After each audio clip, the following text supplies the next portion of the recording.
O Zamis City o Misamis Occidental o sa tanan mga nagtanaw kanato karon pinaagi sa Facebook page o YouTube channel sa AONC. Kumusta? Maayong adlaw. Ako si Dazzle Humotikson. This is All Zamis Today, September 3 to 1 and 25.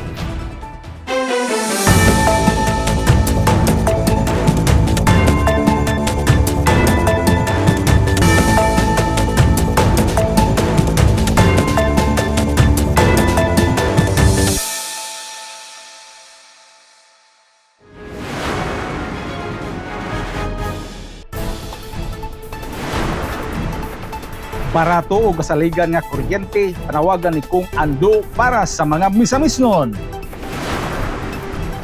Isisiti ka mga mananagat sa takbayan nakadawat og pag-ong facing gear, ingong suporta sa VFAR o Asinso Administration.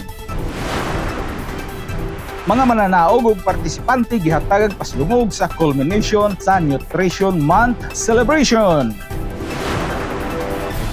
Phase 2 sa Traffic Light System Project sa Osamis, kompleto na! LGU Osamis, usa sa mga government units sa Mindanao nga nahimong modelo sa Magna Carta for Women. City Planning and Development Office mihatag update sa ilang mga kalihukan. 20 ka mga trust bands gi-turn over sa LGU Osamis gikan sa Osamis Lifestyle Runners. Sa police report, duha ka managsuon sikop sa Gutukan Diot, armas, granada ug shabu na kumpiska. Asinso Samis Free Hospitalization Program dakog natabang sa kapin sa 133,000 pesos nga hospital bill sa usa ka babay. Igsuon mapasalamaton. Ani ang maritalya sa Osamis Today. Barato kasaligan nga kuryente, panawagan ni Kung Ando para sa mga misamisnon. Ang good news ng report. Sa gipahigayon nga briefing ug hearing sa Committee on Appropriations alang sa proposed fiscal year 2026 budget sa Department of Energy kun DOE ug Energy Regulatory Commission kun ERC, Huwebes Septyembre 2, 2025, mipadayag si 2nd District Representative Congressman Ando Waminal sa iyang dakong kabalaka kabahin sa kahimtang sa serbisyo sa kuryente sa Misamis Occidental, ilabi na sa operasyon Samuel Sidos. Sumala sa kongresista, sulod sa napulo ka tuig, mas taas ang bayranan sa kuryente sa probinsya kung ikumpara sa ubang mga lugar tungod sa oversubscription sa power supply sa electric cooperative nga milapas og kapin sa 10 megawatts matag bulan. Ang sobrang power supply nga wala magamit nagresulta sa kapin 12 milyones ka pesos nga bayad matag bulan nga giapud-apud sa tanang mga konsumante. The contract ended in 2024 and we were really expecting and excited that the prices will significantly reduce. However, even with the expiry of the contract and the na wala na po yung oversubscription, the price of electricity in our province still remains high. Nagpasabot kini nga bisan wala na ang oversubscribed contract, nagpabilin gihapon nga taas ang presyo sa kada kilowatt hour nga bayranan sa mga konsumante sa Samuel Sidos. Dugang pa sa kongresista, ang itinuod nga problema misugod sa lokal nga pamunuan sa electric cooperative. Gawa sa taas nga bayranan, daghan usab og reklamo gikan sa katawhan, lakip na ang kalit-kalit nga brownouts ug fluctuating current. Tungod ni ini, iyang gihangyo ang National Electrification Administration kun NEA nga motutok ni ini og mohimo og aksyon. I'm hoping that the NEA could do something, being the agency that supervises all the electric cooperatives, Mr. Chair. Kasi honestly speaking po, we believe that the problem is within the local leadership of the electric cooperative. Sa kabahin sa NEA, gipaniguro ni Administrator Antonio Mariano Almeda nga iyang personal nga tan-awon ang kondisyon sa distribusyon ug mga pasilidad sa Muel C2 ug naglaom nga ubanan siya ni Kong Ando sa pagbisita aron madungog ang duha ka perspektibo gikan sa cooperative ug sa provincial government. Kong, this is my personal commitment to you. I know that Muel C2 is a bit poor in its services regarding reliability, and I will go there myself to check on the conditions of the distribution infrastructure, and I will make sure that you will be in the list of my priority on the barangay line enhancement, at least to upgrade your distribution infrastructure. And I hope you can go with me when I am visiting Muel C2, so I can have two facets or two sources of perspective, one from the co-op and one from the provincial or local government. Gipasalamatan ni Kong Ando ang commitment ni Administrator Almeda ug gipasalig nga mainiton kining dawaton sa Misamis Occidental. Gila sa kongresista nga usa kini ka maayong oportunidad aron mapaminaw ang tinuod nga sentimiento sa pipila ka mga konsumante ug mga empleyado mismo sa electric cooperative. Thank you, Mr. Chair, and we would warmly welcome you in our province, Administrator Almeda, and it would be a good opportunity for you as well to hear the sentiments of some of our members and even employees of the electric cooperative. Thank you for that commitment, Mr. Chair, the Administrator Almeda, sir, and we hope that before this year ends, we can anticipate your arrival in Misamis Occidental. Sa maong hearing ay nakita ni Kong Ando nga angay usab nga paminaw ng Energy Regulatory Commission kon ERC aron masuta kung nganong wala na patuman ang gipaabot nga pag-ubos sa presyo sa kuryente human matapos ang kontrata sa Muel C2.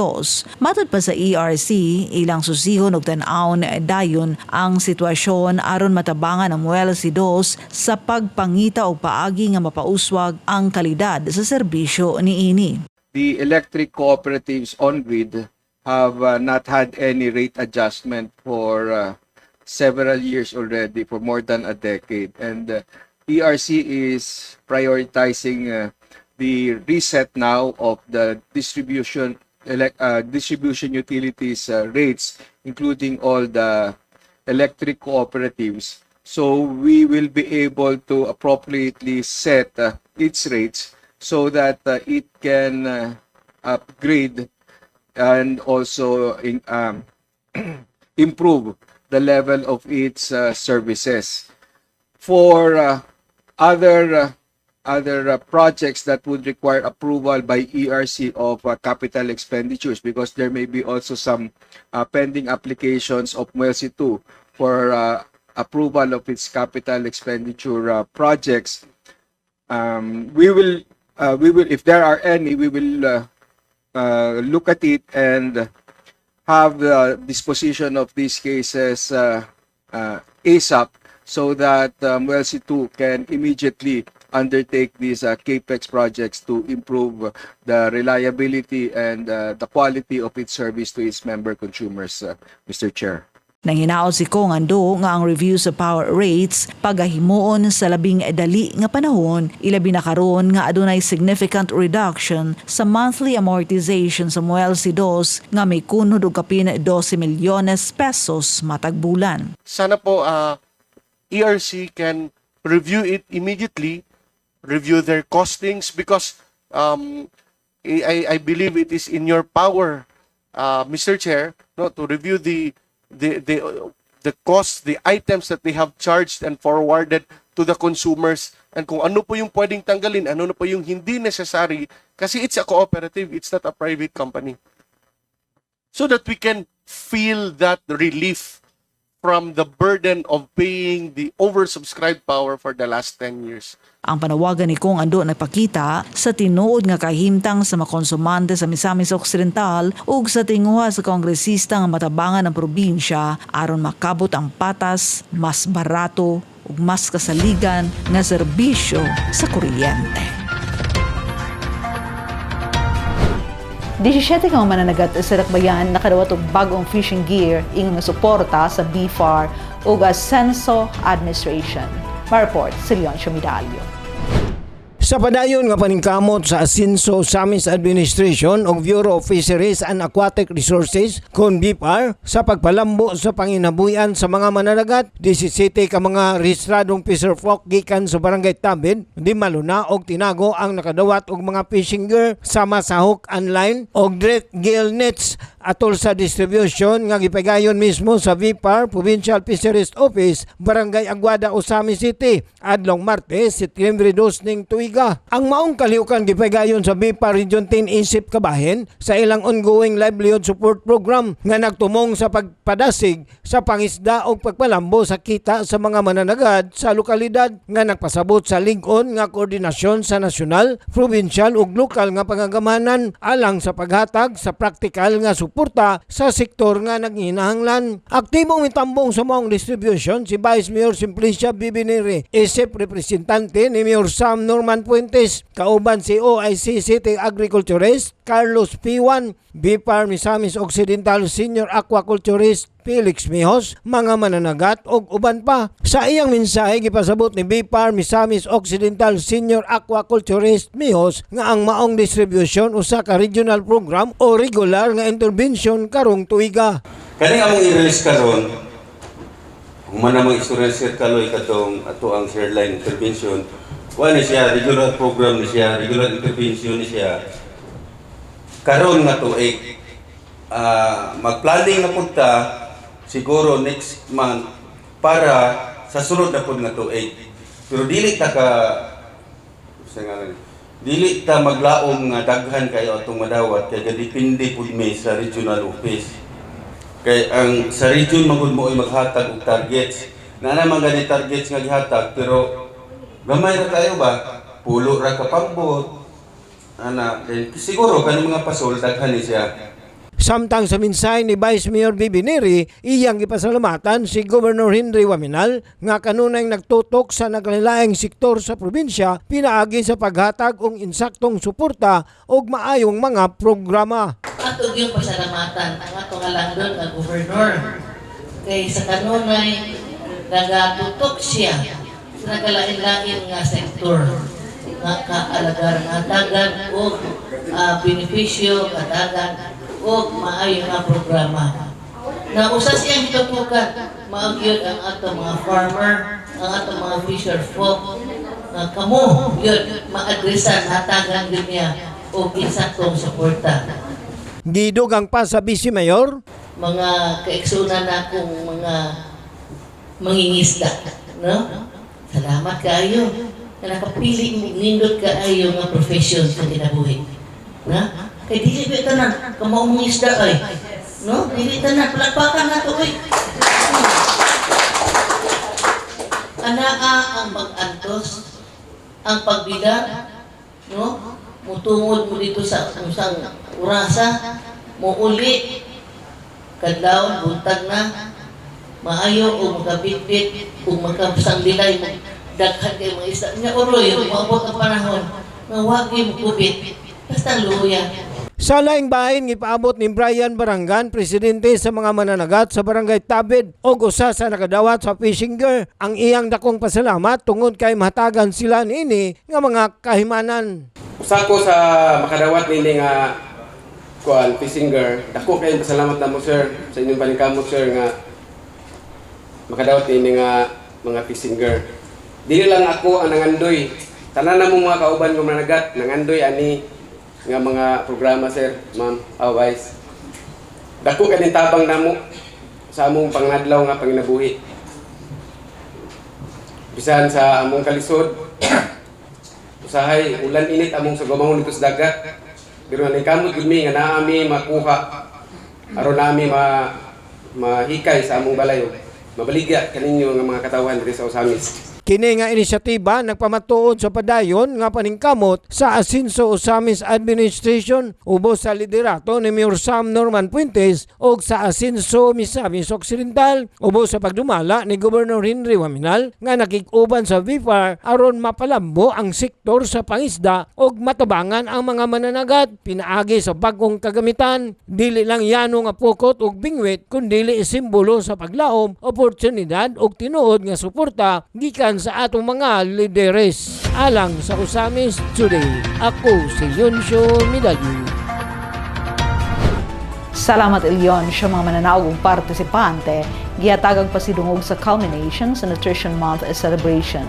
Ania ang report ni Bernal Texon. Alang sa pagtapos sa pagsaulog sa bulan sa nutrisyon, gipahigayon ang culmination program alang sa 51st Nutrition Month adlong Biyernes, Agosto 29. Alauna sa hapon gipahigayon dito sa Barangay Aguada, Covered Court ang kalihukan gipanguluhan sa City Nutrition Office uban sa pagpanguna ni City Nutrition Officer Lelita Navarez ubos sa direktiba usab ni Mayor Sam Norman Go Puentes. Tumong sa maong programa ang paghatag og mga awards o papremyo sa mga mananaog o mga partisipante sa nagkalain-laing mga kompetisyon sama sa poster and slogan making contest o Nutri cooking contest. Lakip na ang paghatag usab sa Certificate of Appreciation o honorarium alang sa mga judges. Sa mensahe ni Gingguna Punong Barangay Herminiana Perez, iyang gi-congratulate ang tanang mga may partisipar sa kasaulugan ug nang hinaot nga pagselebrar sa nutrisyon dili lang karon kundi kini magpadayon. Congratulations ninyong tanan. So manghinaot ko nga ang atong pagselebrar sa nutrisyon dili lang taman karon kundi atog yung ipadayon, no? So, kinahanglan ang atong mga kabataan, atog yung pakanon sa mga nutritious foods, no? Sa poster and slogan making contest, ang midaog sa first place nga si Chindel Jinel M. Mahurinos gikan sa Cluster 8 ang nakadawat og 3,000 pesos cash prize ug dugang 1,000 Special Award isip FB Most Loved Poster. Nakuha ni Jeremiah Angelo Pilianos gikan sa Cluster 2 ang second place og 2,000 pesos nga premyo. Samtang ang third place nakuha ni Melissa Prieto gikan sa Kinoma Norte nga nakaangkon og 1,000 pesos nga cash prize. Nakadawat usab og tag 500 pesos ang tanang partisipante isip pagpasalamat sa ilang partisipasyon. Sa Nutri Cooking Contest, nakadaog sa first place ang Kinoma Norte Cluster 7 nga nakadawat og papremyo nga 2,000 pesos cash prize. Nakuha sa Labok Cluster 4 ang second place o 1,500 pesos cash prize. Samtang ang Kapokausi ang third place nga nakadawat usab og 1,000 pesos cash prize. Ang Best Pinggang Pinoy Award nakuha sa gihiusang mga barangay sa Baybay Santa Cruz ug Baybay Triunfo nga nag-comprise sa Cluster 1 nga nakadawat sa 1,000 peso cash prize. Samang kantidad usab nga tag 500 pesos ang nadawat sa tanang partisipante sa Nutri Cooking Contest isip nga consolation prizes. Ang paghatag sa mga awards o cash prizes sa mga dumadaog o mga partisipante nagpakita lamang sa lig-on nga suporta sa Asinso Osamis Administration pinaagi sa City Nutrition Office. Kini nagpasabot sa paghatag bili sa nutrisyon ug sa padayon nga pagdasig sa tanang komunidad nga unahon ang masustansyang pagkaon ug himsog nga panglawas alang sa malungtarong pag-asinso sa dakbayan sa Osamis. Alang sa Osamis Today, ako si Bernal Texon. Salamat Bernald. Phase 2 sa Traffic Lights System Project sa Osamis nakumpleto na. Anyang madetalye? Nakumpleto ng Phase 2 sa Traffic Lights System Project sa Dakbayan sa Osamis nga naglangkob sa 7 ka mga intersections nga karon operational na. Lakip na ang bagong install sa Rizal Avenue, Laurel Street nga nahimo nga fully functional niadtong Agosto 29, 2025. Gisugdan ang mga proyekto ubos sa administrasyon ni former Osamis City Mayor karon Asenso Pinoy Representative Attorney Henry Indi F. Waminal Jr. Nga dunay tinaw nga tumong sa paghatag og mas luwas, epesyente ug hapsay nga traffic flow Senso taliwala sa nagkadaghan nga masakyanan sa dakbayan. Padayon kini nga giatiman sa kasamtangan nga administrasyon ni Mayor Attorney Sam Norman G. Fuentes isip kabahin sa kanunay asenso Ozamis vision alang sa smart urban development. Sa pagkakaroon, adunay 15 ka may intersections sa Ozamis City ang natauran og traffic lights, lakip na ang 8 sa Phase 1 ug 7 sa Phase 2. Mao kini ang may intersections nga naapil sa Phase 2. Karangan Buli Banyadero intersection, Bungbong intersection, Karangan Mulikay intersection, Karangan Bacolod Airport Road intersection, Banyadero OLT intersection, Gango San Antonio intersection ug ang pinakaulahi Rizal Avenue Laurel Street intersection. Ang Traffic Lights System Project giilangaw sa milestone initiative nga nagpalig-on sa seguridad sa kadalanan ug nagpasabot sa mas modernong paglambo sa dakbayan uyon sa advokasya nga kanunay Asenso Ozamis. LGU Ozamis usa sa mga local government units sa Mindanao nga nahimong modelo sa Magna Carta for Women. Aniya si Don Vicena. Usa ang kagamhanang lokal sa dakbayan sa Ozamis nga modelo sa gender equality o women empowerment sa tibuok Mindanao. Usa kini sa mga accomplishment nga gi-report ni Committee on Women, Children and Family Welfare Chairperson Honorable Lorly Fuentes Cipres sa iyang pagtambong sa usa ka panagtagbo nga nag-evaluate o nag-assess sa mga programa sa kababayenan sulod sa milabang 30 ka tuig nga gipahigayon sa lungsod sa Upol, Misamis Oriental dili pa lang dugay. Iyang gipasagarbo nga ang pagpatuman sa 40% women workforce o representation sa tibuok lokal nga mga buhatan o sa mga posisyong politikal. Usa kini sa mga nahimo sa Magna Carta of Women ilalom sa Asenso leadership sa Ozamis pinaagi ni Mayor Sam Norman Go Fuentes og napatuman usab kini sa Kapitolyo pinaagi ni Governor Henry Sevilla Waminal. Gidayeg sa ahensya sa kagamhanan nga nag-organisar sa maong programa ang mga nahimo karon sa mga local government unit labot sa kampanya ug advokasya alang sa kababayenan. Apan matud pa ni Honorable Lorly Cipres nga dublihon pa ang mga aksyon partikular sa pagmugna og Local Gender and Development Code, ordinance, pagpaaktibo pa sa mga VAUSI desk sa mga barangay o sa police station, pagpangilabot sa barangay sa mga insidente sa domestic violence o paggamit sa mga social media platform alang sa mga programa sa women empowerment. Dugang pa ni Honorable Lorly Cipres nga kini nga mga aksyon o plataporma mauna usab kini ang ipanaad o ipasalig alang sa musunod nga 30 years Development Women Empowerment Framework. I am here to present my report on the Mindanao Consultation for the Assessment of the Philippine Plan for Gender Responsive Development PPGD 1995 to 2025 held on August 19 to 20 in Upol, Misamis Oriental. I was also encouraged to consider crafting additional ordinances that advance gender equality and women's empowerment. So most importantly, it was empowering to know that our voices as local leaders as being included in shaping the next national plan. So during the discussion, I shared that Ozamis City complies with the Magna Carta of Women, particularly the requirement of at least 40% women's representation, which we can ensure even in our city council. So we are fortunate that our council upholds equal representation for women. This was even commended by representative of the Bangsamoro Women Commission, who shared that in their parliamentary structure, women's representation remains minimal. So I also reported that based on LGU data, women make up most of the city government workforce. At the provincial level, under the leadership of Governor Henry S. Waminal Sr., women leaders have likewise been empowered and provided equal representation, a clear reflection of genuine commitment of gender equality. Alang sa Ozamis Today, Adoni Desina reporting. Salamat doon City Planning and Development Office, may hatag updates sa ilang mga kalihukan. May balik alang sa report si Brian Lexon.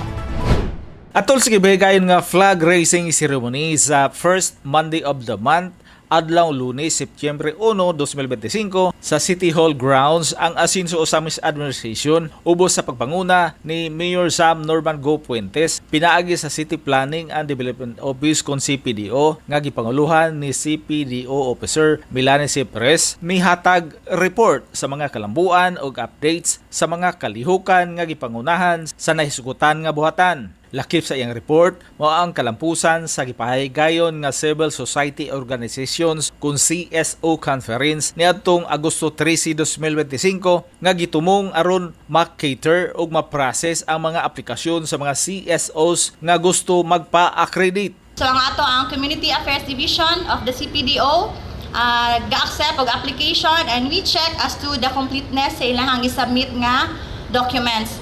So the application with complete documents will then be endorsed to the City Council for the final evaluation and approval. So ang mga CSO nga ma-accredit will then will constitute 1/4 of the members of the fully organized council. So they will then have the opportunity and responsibility to take part in the local governance and in shaping the future of the city.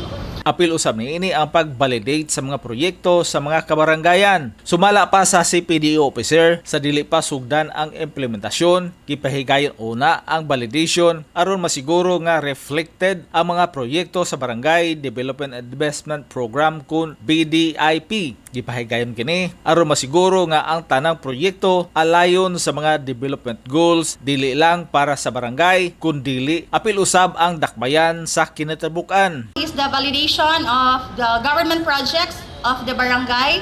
So prior to implementation, gina-validate na siya namo sa CPDO to ensure nga ang ilahang projects nga gi-propose kay reflected ba sa ilahang BDIP or the Barangay Development Investment Program, and to ensure alignment in the development goals dili lang sa barangay including sa ato ang city, especially kung ang mga barangay ga-request og allocation from the city's 20% development fund. Gidugang usab niya ang kabahin sa DTI's Cities and Municipalities Competitiveness Index kung CMCI survey. Sumala pa niya sa miaging tuig 2023 accomplishment performance ang lakbayan sa Osamis gihatagan og pasidungog isip second place sa most improved component city category og narank usab kini sa ika-13 nga pwesto sa economic dynamism.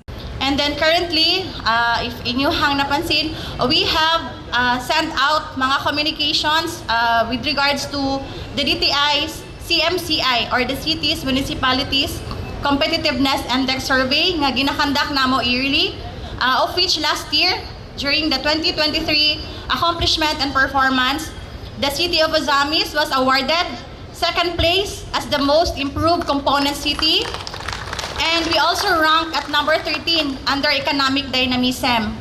So for this year nga survey, ato ang base year ani is for the 2024 na accomplishment and performance. Gipahinumduman na usab ni Officer Sepres ang tanan nga magbantay sa pagpalit og mga subdivided lots. Ilabi na kay daghan na usab karon ang namaligya niini. I would like to take this opportunity to again remind everyone to be cautious in buying subdivided lots. Especially nga very rampant ang selling karon sa subdivided lots. Do not hesitate to ask for their license to sell, certificate of registration sa properties nga ilahang gibaligya. Kana siya, gina-issue na siya sa DSUD. And of course, ang ato ang development permit nga gina-issue sa LGU. That is to protect no inyuhang mga hard-earned money nga dili siya mausik kay maglisod gihapon mo og tukod sa inyuhang mga dream nga mga balay. Alang sa Osamis Today, ako si Bernal Texon. Salamat Bernal. 20 ka mga trash bins gi-turn over sa LGU Osamis gikan sa Osamis Lifestyle Runners Sancha Mecarante. Alang sa report. Opisyal nga gi-turnover adlaw Martes, Setyembre 2, 2025 sa Ozames City Hall Annex Building ang unang set nga naglangkob sa 20 ka mga trash bins nga nagikan sa proceeds sa Asenso Ozames Half Marathon nga giorganisar sa Ozames Lifestyle Runners nga usa sa mga kalihukan sa nakalabay nga kapistahan sa Dakbayan nga gipahigayon niadtong Hulyo 13, 2025. Ang maong set sa trash bins personal nga gi-turnover ni April Rose Golbe, organizer o founder sa Ozames Lifestyle Runners ngadto sa Asenso Ozames Administration ubos sa liderato ni Mayor Sam Norman G. Fuentes nga girepresentahan ni City Administrator Ruthisa Grace Wano. Sa interview kang April Rose, iyang gipahayag ang ilang kalipay sa pagdonate ni ini nga trash bins sa lokal nga panggamhanan sa Dakbayan sa Ozames. Din matud pa niya, kini usa sa ilang tumong dili lang ang pagpalambo sa aktibong lifestyle apan usab sa pagpalig-on sa disiplina og responsibilidad sa pag-atiman sa palibot. Nalipay mi nga nakashare mi sa among ginagmay nga pamaagi nga kini amo ang gidonate sa LGU, which is ang mga trash bins. And ang goal sa Ozames Lifestyle Runners is not just active lifestyle but also sa pagpalig-on sa disiplina and sa responsibilidad sa ato ang pag-atiman sa atong palibot. Dugang pa, iyang gipaabot ang iyang pasalamat ngadto sa tanan ilabi na sa misalmot ug misuporta sa kalampusan sa Asenso Ozames Half Marathon. Nagpasalamat kami sa tanang nagsuporta sa mga participants nga gikan sa atong syudad sa City of Ozames, which is sila gyud ang pinakadaghan nga nagparticipate sa atong run. Nagpasalamat po mi sa LGU sa among partnership kay kung dili tungod nila di po nila to mahimo o di po nato mapalit ni mga trash bins.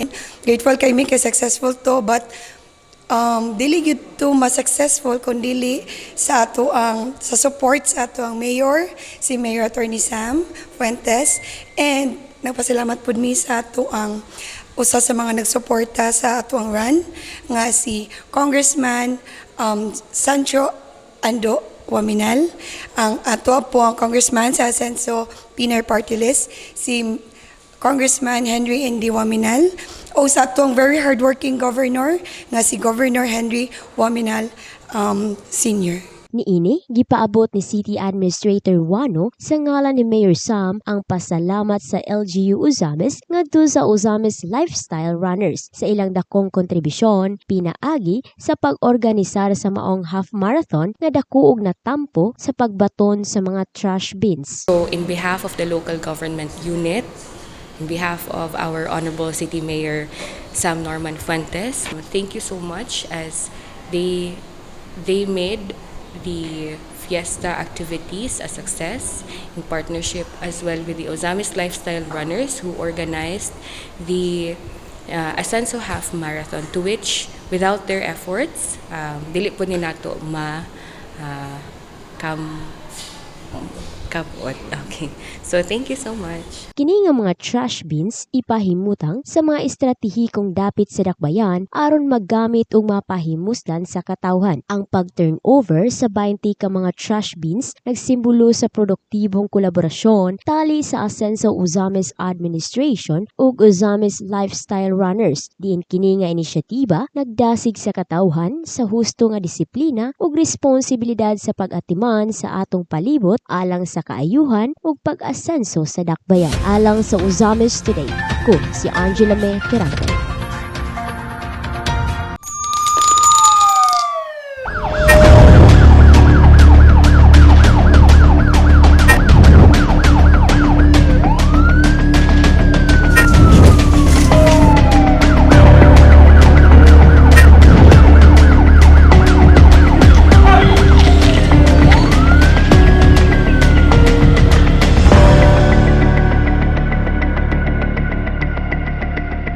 Sa police report, duha ka managson sikop sa Gutukan Diot, armas, granada ug shabu na kumpiska Glen Ray Roluna alang sa maong balita.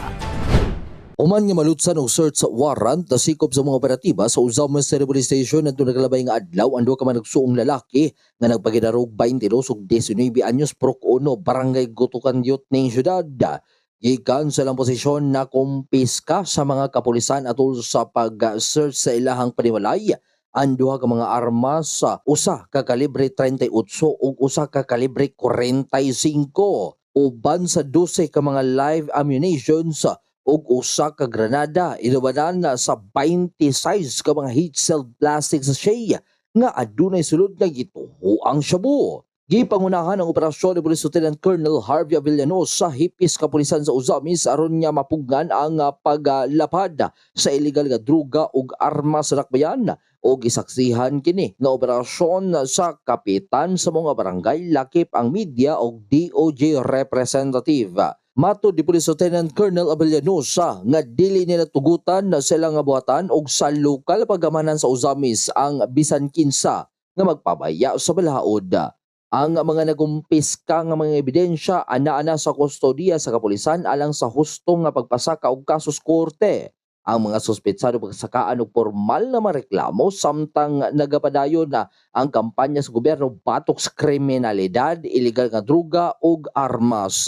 Kini nga operasyon nagpadayag sa padayon nga pagpaningkamot sa Philippine National Police kun PNP uban sa suporta sa komunidad ug sa lokal na pagamhanan aron niya masiguro ang mas luwas ug malinawon nga Uzamis City. Alang sa Uzamis Today, kini si Lenre Rulina.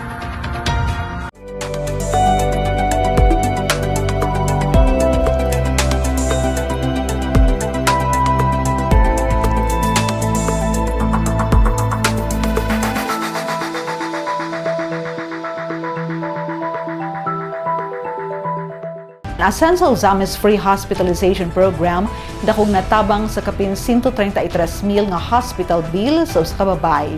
Igsuon, mapasalamaton si Mary Melody Reyes salang sa report.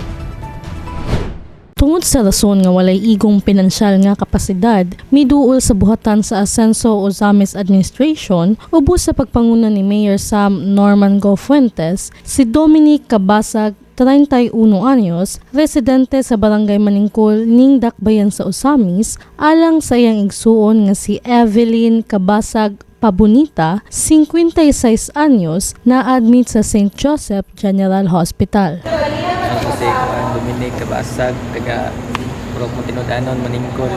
Yan higog diri sa buhatan kay nangayo kong tabang para sa medical sa mong bill sa hospital kay dako mo namang bill wala po may financial nga kabayad. Yan higog diri kay kapangayo og tabang. Isa rin na hospital sir? Ako ang magulang. Sa diagnosis ni Evelyn, nakita nga aduna siya'y acute community-acquired pneumonia ug pleural effusion o tubig sa baga ug type 2 diabetes mellitus. Sumala pa ni Dominic sa wala pa kini nadala sa balay tambalanan, nakasinati na kini og paghangak ug paglisod sa paginhawa nga milungtad sa upat ka adlaw. Ano siya'y pneumonia din na pag CT scan kay X-ray kay naing kuan sa iyang baga. Gihangak siya din, naglisod na siya ginawa. Hindi siya ginawa, mapila po ni ka-adlaw niya nga gipangbati sir. Ulan. Ito mga taon-taon, mga upat ka-adlaw. Yara mong gagawin-agwanta. Lain na yung pamati yun. Muson man siya. Hago lagi, masingot siya. Tungod niini, nakadesisyon sila nga ipa-admit kini aron mahatagan og tukmang medikal nga pag-atiman. Isip usa lamang ka motor cab driver, dako na alang kang Dominic ang hospital bill nga mikabat sa kapin 133,000 pesos. Busa, dako ang iyang pasalamat sa dakong pinansyal nga pag-abag nga natunol sa Asenso Uzamis Administration pinaagi sa programang Asenso Uzamis Free Hospitalization Program nga bugos nga gipadayon ni Mayor Sam uban sa suporta nila Governor Henry S. Fuminal, 2nd District Representative Congressman Sancho Fernando Ando F. Fuminal ug Asenso Pinoy Representative Congressman Attorney Henry Indy F. Fuminal Jr. nga nakahatag kaniya og dakong kahupayan ug kalipay. Ako yung kayong kalipay mo. Wala gud may mahimo kung wala may tabangin sa Asenso, wala mo may kabayad. Naagi kasing-kasing Asenso para nga nasa ubos mga kapos. Asa man may kung wala ang Asenso. Kung pagdili po may pakyasong sa Asenso, duol nila. Ako yung kayong kalipay mo, tabangan yun may. problema biya kayo lagi may kabayan. Pasalamat ni Dominic ngadto sa mga lideres sa Ascenso Administration nga nagmugna sa halangdong programa nga dakong nakatabang sa ilang hospital bill. Dako kay ko pasalamat sa mga Andre sa gusto labi na sa nagdala sa Ascenso. Kami nga labi na ko nga natabangan ko sa akong atubangan kalisod sa meron sa ospital. Salamat kayo tanan, God bless. Alang sa Uzamis Today, ako si Mary Melody Reyes. Salamat Mel ang Uzamis sa ihatod ka nato yung serbisyo publiko sa kanunay Ascenso Uzamis Administration ubos sa pagdumala ni Mayor Attorney Sam Norman Fuentes pinaagi sa Ascenso Uzamis News Channel. Alang sa dugang impormasyon, please like our official Facebook pages Sam Norman Fuentes, Attorney Indy Waminal, Kong Ando Waminal, ug Ascenso Uzamis News Channel. Please subscribe to the official AON sa YouTube channel din makita sa ninyo nga nakastream live ang among mga programa. Sa ngalan sa kindibukang AONC team, Leon Medalio, Bernal Texon, Adoni Di Sena, June Purgatorio, Ares Carpio, Kim Tangaro, Macchul Malinis, Mary Melody Reyes, Angela Mecarante, Mary Ana Lumapas, Xander Dalid, si Glenn Ray Roduna sa Misamis News Network. Ako si Dazzle Motixon, daghang salamat. Kanunay Ascenso Uzamis, Ascenso Segundo Distrito, Ascenso Misamis Occidental, Ascenso Pinoy.